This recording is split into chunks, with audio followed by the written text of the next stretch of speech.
She took the stand in handcuffs and smiled. Sarah Bennett, a poor waitress accused of stealing from her boss, finally had one last chance to clear her name. For a moment, it felt like hope was winning, until the judge silenced the room and refused any interruptions. Everyone thought it was over, but just then her daughter Ruby stood up, a trembling hand, a tablet glowing, a forgotten video that would shake the courtroom to its core. What did Ruby uncover, and why did the manager panic when he saw the screen? Want to know what happened? Watch until the end and don't miss this story full of emotions and unexpected twists. Also, tell us which city you're watching from. Leave a comment and don't forget to subscribe for more powerful stories like this one. Sarah Bennett had always been known as the heart and soul of the Sunflower Diner in Millfield. For 15 years, the 40-year-old single mother had been the first to arrive each morning, brewing coffee before dawn and greeting regulars by name.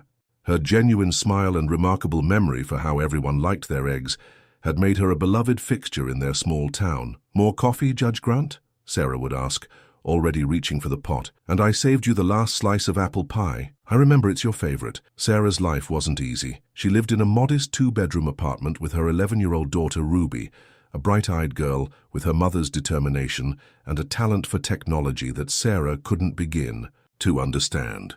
They didn't have much, but Sarah had built a home filled with love, laughter, and her grandmother's cherished recipes. But on a rainy Tuesday morning, everything changed. Sarah was midway through her shift when Sheriff Mason and 2 deputies walked through the diner's glass doors, their expressions grim beneath the neon lights. "Sarah Bennett?" the sheriff asked, though he'd known her for years.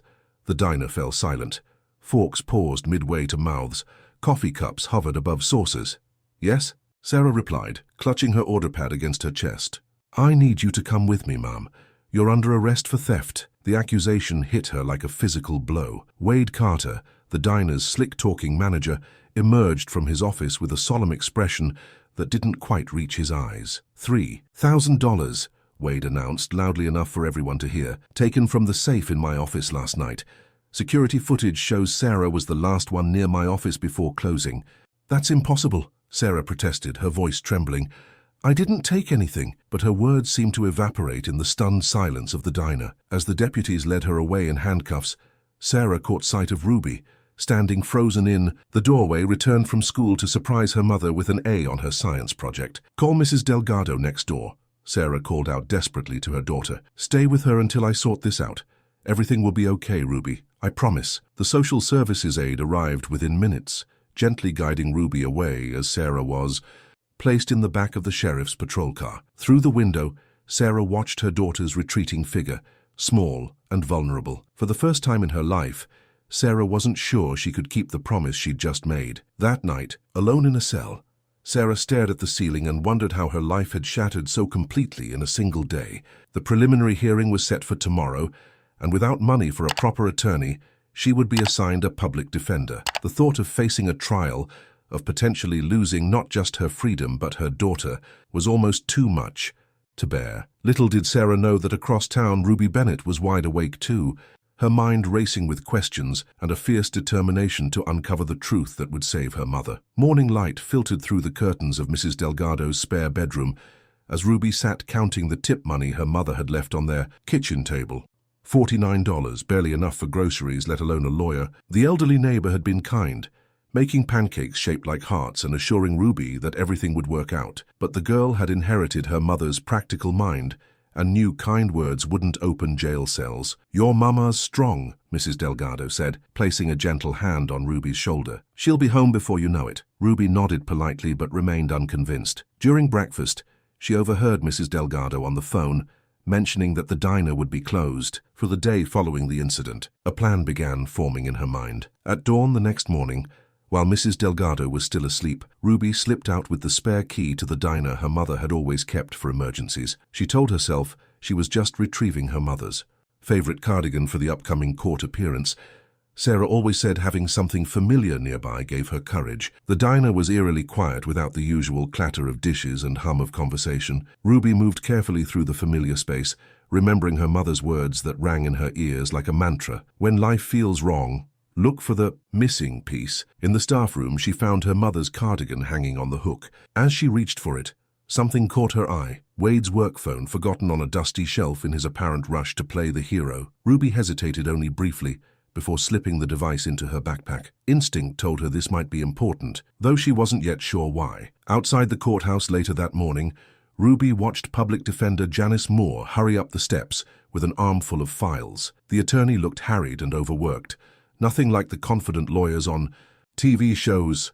Ruby's heart sank as she realized this stranger held her mother's fate in those hastily organized folders. After school, Ruby sat cross-legged on Mrs. Delgado's floral bedspread and examined Wade's phone. The battery was low, but still had enough charge for her to navigate through it. Most apps were password protected, but the photo gallery wasn't. Ruby scrolled through dozens of mundane images until she spotted a video dated the night of the alleged theft. Her hands trembled as she pressed play. The footage was dark but clear enough to show Wade himself sliding an envelope into his jacket pocket while muttering words that made Ruby's blood boil. The audio was distorted, yet his smirk was unmistakable as he mentioned the broke waitress. Ruby clutched the phone tightly, hope and determination surging through her. This was the missing piece. Now she just needed someone to help her use it. The holding cell's fluorescent lights cast harsh shadows across Sarah's face as she sat across from Janice Moore. The public defender's brisk manner and constantly checking watch did little to inspire confidence. The security footage is blurry, but the prosecutor claims it clearly shows you entering Wade's office right before closing, Janice explained, flipping through her notes. They have circumstantial evidence.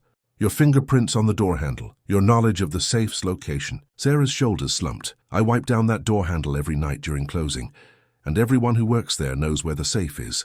Janice nodded without looking up. Unfortunately, they're also highlighting your financial situation. Single. Mother. Mounting medical bills from your mother's treatment last year. I would never steal, Sarah whispered, her voice gaining strength with each word. Not from anyone, and especially not from where I work. My daughter is watching everything I do. Something in Sarah's tone made Janice finally look up from her paperwork. The attorney saw not a desperate criminal, but a mother fighting for her life and dignity. Find my daughter, Sarah urged. Ruby knows me better than anyone. She might notice something we're missing. Meanwhile, Ruby was facing her own battle at Millfield Middle School. During lunch period, she showed the video to her technology teacher. Mr. Whitaker, the balding man with kind eyes, studied the footage carefully. The audio's corrupted, he noted, but I have software that might help. Can you stay after school today? Those 3 hours of classes felt like days to Ruby. When the final bell rang, she raced to Mr. Whitaker's classroom.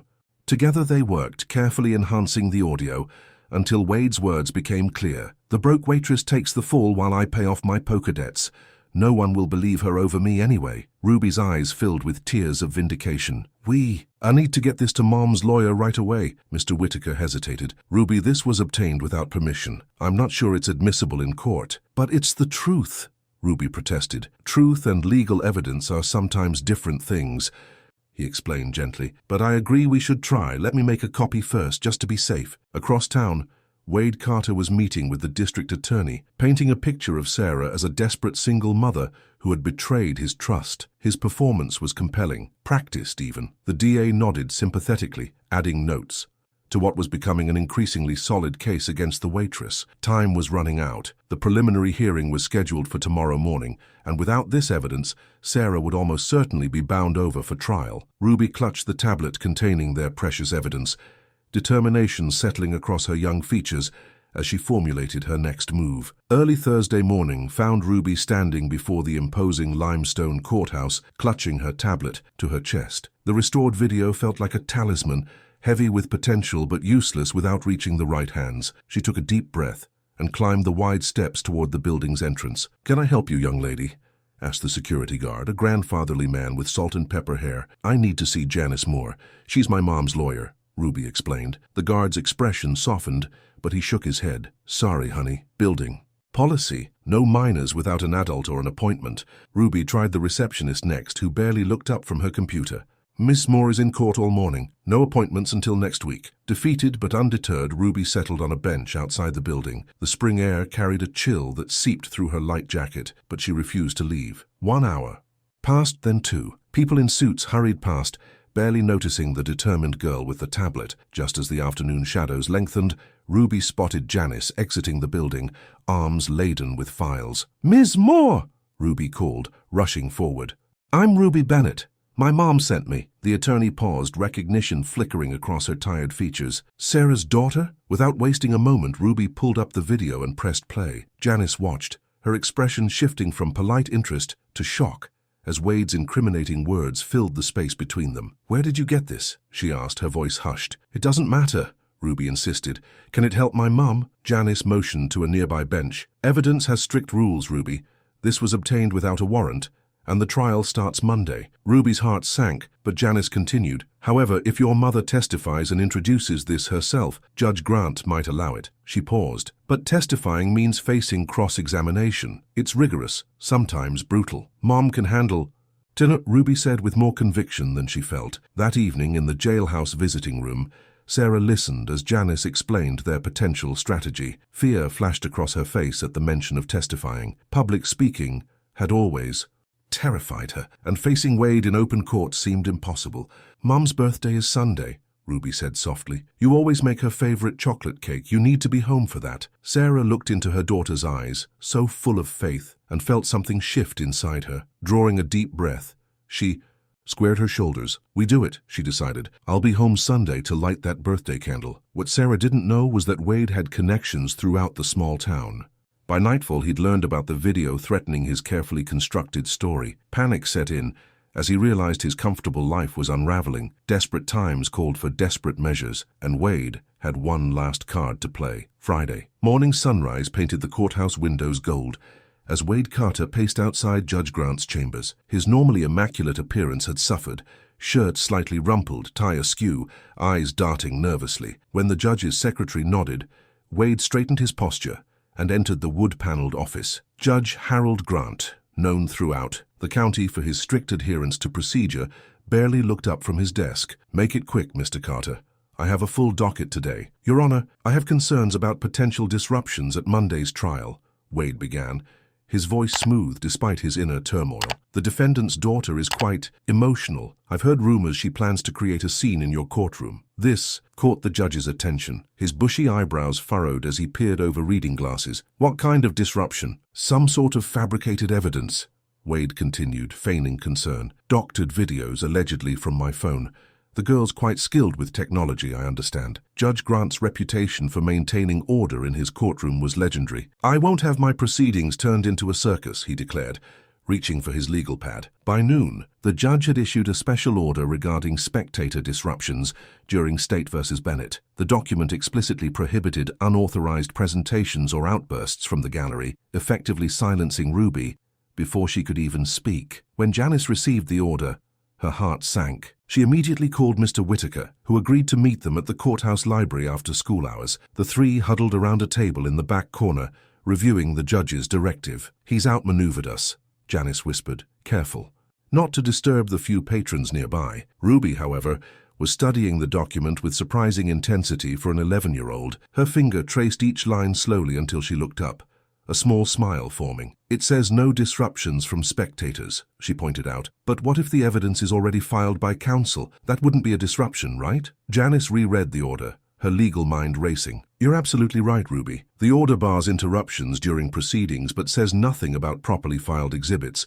Mr. Whitaker looked impressed. "She notices details just like her mother. We need to file this officially before the deadline," Janice explained. "The clerk's office closes at midnight for electronic submissions." While they worked on preparing the proper documentation, Sarah sat alone in her cell, rehearsing what she would say on the stand. Each time fear threatened to overwhelm her, she pictured Ruby's determined face and found strength. Across town, Wade celebrated his victory with an expensive bottle of scotch, unaware that his cleverly worded order had left a crucial loophole. By 11:58 p.m., with just 2 minutes to spare, Janice successfully submitted the video as Defense Exhibit A. Saturday dawned with a grey drizzle that matched Sarah's mood as she paced her small cell. One guard had whispered that her case was the talk of the town, but such gossip offered little comfort. Her worn sneakers squeaked against the floor as she counted steps, 7 one way, 7 back, a poor substitute for her usual weekend routine of pancake breakfasts with Ruby and afternoon walks in the park. In the visitors' area that afternoon, Ruby pressed her palm against the glass partition. Sarah mirrored the gesture, their hands separated by inches that felt like miles. "Janice filed the video," Ruby reported in a hushed voice. "We made the deadline." Sarah nodded, fighting back tears. I'm so proud of you, sweetheart, but I'm worried. About you having to carry all this? Mrs. Delgado is teaching me to make Grandma's birthday cake, Ruby replied, skillfully changing the subject. Just in case. You know you're busy tomorrow. The unspoken possibility hung heavy between them. If things went wrong at Monday's trial, Sunday's birthday celebration would happen without Sarah. The thought was unbearable. I'll be there, Sarah promised, with more conviction than she felt. Save me the corner piece with extra frosting.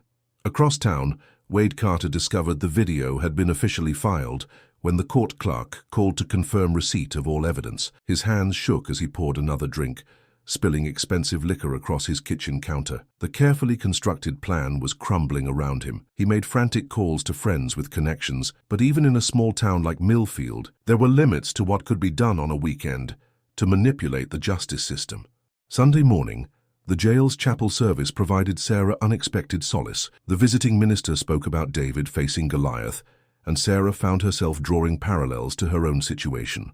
David had only a sling and stones against a giant. She had only the truth and her daughter's determination against Wade's influence and lies. That afternoon, volunteers served sheet cake in the jail cafeteria for another inmate's birthday. Sarah joined the off-key chorus of Happy Birthday, her voice growing stronger with each note. She practiced for the celebration she intended to attend that evening at her mother's house. The simple act of singing became her silent promise. This would be her last day behind bars. Meanwhile, Ruby and Grandma Bennett arranged candles on a lopsided chocolate cake in the tiny kitchen of the elder woman's apartment. The frosting had slipped on one side despite Ruby's careful application. Your mother won't care what it looks like, Grandma assured her, arthritis gnarled fingers adjusting the wonky happy birthday sign. Having you both here will be enough. Ruby nodded, but left an empty chair at the table just in case. As twilight settled over Millfield, both Bennett women, separated by age and circumstance but united in hope, prepared for tomorrow's reckoning in their own ways. Monday morning arrived with a clarity that seemed almost cruel in its beauty. Sunlight streamed through courthouse windows as citizens filled every bench in the gallery. Some came out of genuine concern for Sarah, others to witness the latest chapter in what had become the most talked-about scandal in Millfield's recent history. Sarah entered wearing her orange jumpsuit, hands finally free of cuffs. Her eyes immediately sought Ruby, finding her daughter seated beside Grandma Bennett in the front row. The elderly woman looked frail but determined, her silver hair neatly pinned back, her best church dress pressed for the occasion. District Attorney Phillips began his opening statement with practiced precision. Ladies and gentlemen of the jury, this case is straightforward. Sarah Bennett, trusted employee of the Sunflower Diner, abused that trust when she stole $3,000. From the establishment's safe, he painted Sarah as a desperate single mother, drowning in bills, who saw an opportunity and took it. The evidence will show she was the last person near the manager's office that night, and security footage places her at the scene. When Janice's turn came, she approached the jury with calm confidence that surprised even Sarah. This case is indeed about trust. Trust abused not by Sarah Bennett, but by Wade Carter, who saw an innocent woman he could frame for his own crime. Wade shifted uncomfortably in his seat as Janice continued. Before this trial concludes, you'll see irrefutable evidence that Mr. Carter himself took that money, then deliberately orchestrated this elaborate deception to cover his gambling debts. The morning proceeded with testimony from Sheriff Mason about Sarah's arrest, followed by the diner's owner, who spoke of Sarah's 15 years of loyal service. Never had a problem before this, the elderly man admitted reluctantly under cross-examination. After lunch recess, Wade took the stand, his testimony smooth and seemingly sincere as he described discovering the missing money and checking security footage. I couldn't believe it was Sarah, he said, shaking his head sorrowfully. I considered her family. Sarah's hands curled into fists beneath the table. Janice patted her arm gently, a silent reminder to remain calm. When Wade finished his performance, Judge Grant announced, the defendant may now present her case. Sarah stood on shaky legs and made her way to the witness stand. After being sworn in, she looked out at the familiar faces of neighbors and customers who had known her for years. Some wouldn't meet her eyes, others offered encouraging nods. Mrs. Bennett, Janice began, please tell the court about your relationship with Wade Carter. Sarah took a deep breath. Wade became manager 6 months ago. At first, everything was fine, but then I noticed cash discrepancies in the register. When I mentioned it, he said I should focus on serving coffee, not counting money. Did you ever? See, Mr. Carter behaved suspiciously. 3 weeks ago I overheard him on the phone panicking about owing someone money. He saw me and quickly hung up. Wade's face darkened. The moment of truth was approaching, and everyone in the courtroom could feel it. As Sarah's testimony continued, the courtroom hung on her every word. Her voice grew stronger with each question, 15 years of customer service having taught her how to speak clearly even when nervous. "Your Honor," Janice announced, "the defense would like to present our final piece of evidence." She nodded to the court technician. "Defense Exhibit A, Your Honor." Wade half rose from his seat. "Objection, this is overruled," Judge Grant interrupted. "The evidence was properly filed before deadline." The lights dimmed as the projector flickered to life. Ruby squeezed her grandmother's hand so tightly the older woman winced but didn't pull away. The video began playing on the large screen. There was Wade, clearly visible in the diner after hours, sliding an envelope into his jacket pocket while speaking directly to the camera. "The broke waitress takes the fall while I pay off my poker debts. No one will believe her over me anyway." Gasps rippled through the courtroom. Wade sprang to his feet, face contorted with rage. "That's fake. It's been doctored by that brat of hers." "Mr. Carter!" Judge Grant banged his gavel. "Control yourself." The bailiff moved closer to Wade, who was now sweating profusely. Most telling of all, he was wearing the exact same grey jacket as in the video. "Your Honor," Janice said calmly, "may I request that Mr. Carter empty his jacket pockets?" Wade clutched the edges of his jacket. "This is ridiculous. You can't—" "Mr. Carter," the judge's voice cut through like steel.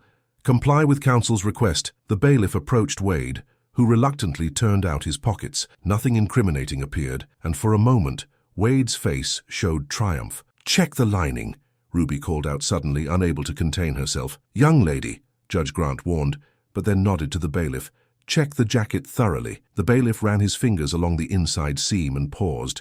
Reaching carefully, he extracted a thin strip of green paper, a cash register receipt with the Sunflower Diner's logo clearly visible. "That proves nothing," Wade shouted, but his face had drained of color. Judge Grant's expression was thunderous.